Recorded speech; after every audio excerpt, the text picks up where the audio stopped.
benziyor boyun. Meleği çatlatır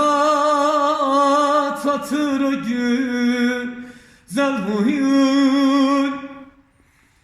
İnce bir selviye benziyor boyun. Meleği çatlatır o güzel boyun.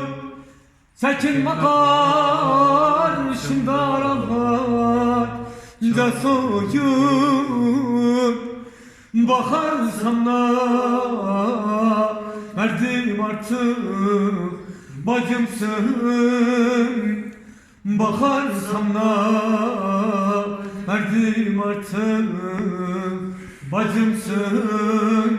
Artık bacımsın. Bundan sonra elim değmez eline, dokunmam zülfün bir tek teline. Seninle dilik merdivenine çıkarsam da verdim artık bacımsın. Çıkarsam da verdim artık bacımsın. Artık bacımsın.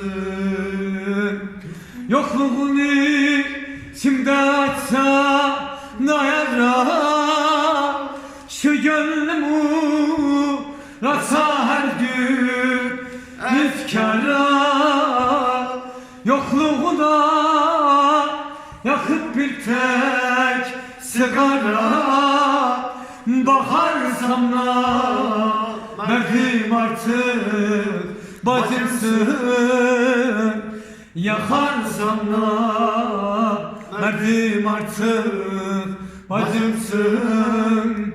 Artık bacımsın.